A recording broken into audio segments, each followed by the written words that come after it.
गजपति जिला सदर महकुमा पारलाखेमुंडी स्थित ग्रामीण आत्मनियुक्ति प्रशिक्षण केन्द्र सभागृह जिला स्तरीय ओडिशा दिवस महासमारोह पालित होछि।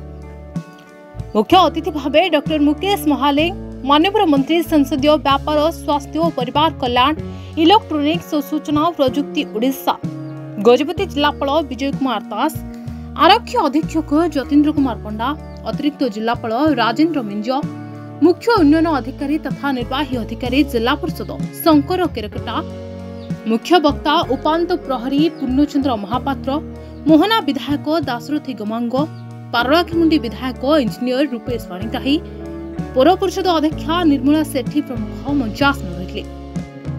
मुख्य अतिथि प्रदीप प्रज्वलन कर कार्यक्रम शुभारंभ करथिबा बेले अतिथि मानकु पुष्पगुच्छ और उपढोकन दे स्वागत करा। वंदे उत्कल जननी संगीत गान करा एवं विभिन्न प्रतियोगिता होइला। कृति प्रतियोगी मानकु पुरस्कार प्रदान करा। शेषरे उपजिल्लापाल अनुप पंडा धन्यवाद अर्पण करथिले। अपन देखंतु मु तो निजको धन्य मन करूछि जे गजपति जिला पारलाखेमुंडी माटी रे आज 90तम उत्कल दिवस पालन अवसर राज्य सरकार तरफ आसी। ये अवसर रे समस्त को ओडिशावासी को ओडिशा भारतवासी को मोर अनेक अनेक शुभेच्छा। एवं महाराज कृष्णचंद्र गजपति को ना को आमे सीमित तो करिवु नाही। से जने महान व्यक्तित्व ओडिशा प्रदेश तांको ना रे बरमपुर बड़ मेडिकल कॉलेज ना तो होइछि।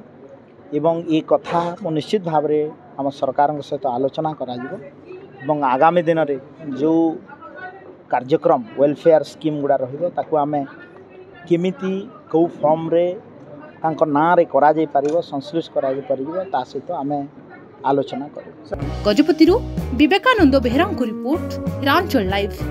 तेरे एभली किसी गुरुत्वपूर्ण खबर देखा चाहती आम चैनल को लाइक सब्सक्राइब और शेयर करो।